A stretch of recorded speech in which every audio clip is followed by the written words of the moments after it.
जानता हूं सभी लोग जो अभी इस बिजनेस के शुरुआती दौर में हैं, आप सभी इस समय काफी तकलीफों का सामना कर रहे हैं।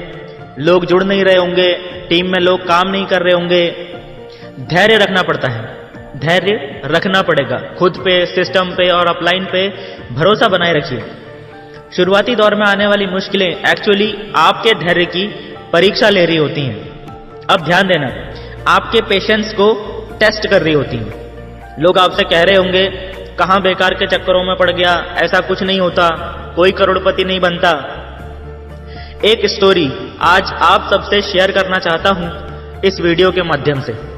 यह स्टोरी हमारे अपलाइन ने मुझे सुनाई थी। उन्होंने तो मुझे यह स्टोरी एक बार सुनाई थी, लेकिन मैंने यह स्टोरी खुद को हजारों बार सुनाई है और आज आप सबको सुनाने जा रहा हूं। स्टोरी ज्यादा लंबी नहीं है, लेकिन अर्थपूर्ण है, और अगर आप इसके अर्थ को समझ पाए और वहीं पहुंचे जहां मैं आपको पहुंचाना चाह रहा हूं, तो मैं गारंटी देता हूं कि दुनिया की कोई भी ताकत आके भी आपको या आपकी टीम के किसी भी व्यक्ति को नेगेटिव नहीं कर पाएगी।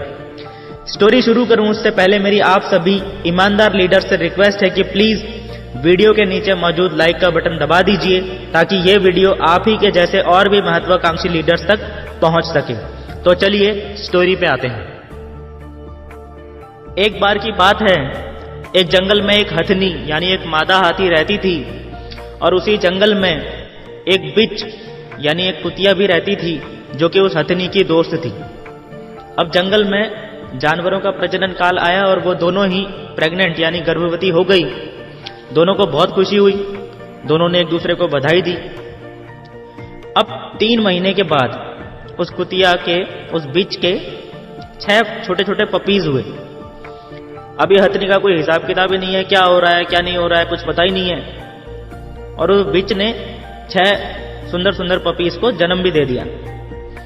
यहां तक तो ठीक था। अभी इसके 6 महीने के बाद क्या होता है, वो जो बिच थी वो एक बार फिर से प्रेग्नेंट हो गई, और उसके 3 महीने बाद उसने फिर से 5-6 पपीज को जन्म दिया। और दूसरी तरफ 1 साल से ये हथनी का कुछ पता ही नहीं क्या हो रहा है क्या नहीं हो रहा है।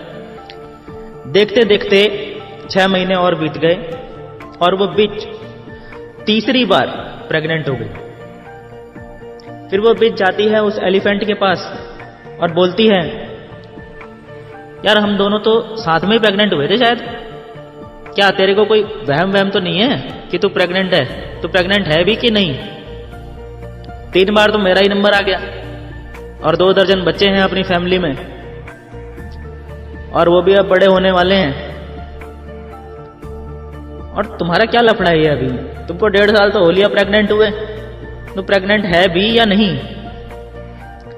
तो वो मादा एलिफेंट यानी हथनी बोलती है, वो क्या जवाब देती है जरा ध्यान से सुनना।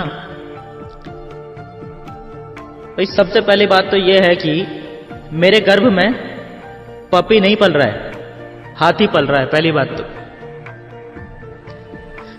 तो अगर वो पल रहा है तो हम तो 2-3 साल में तो किसी एक को तो जन्म देते हैं, लेकिन जिसको जन्म देते हैं तो धरती महसूस करती है किसी का जन्म हुआ है। और जब वो बड़ा होता है और जब जंगल से रास्ता क्रॉस करता है, तो जंगल के बाकी सभी जानवर झुक के अदब से नमस्कार करते हैं कि कोई यहां से निकल कर जा रहा है। मेरे गर्भ में वो पल रहा है जिसको देख के वजूद लगता है कि ये कोई है, ये कोई खास है, पपी तो नहीं है।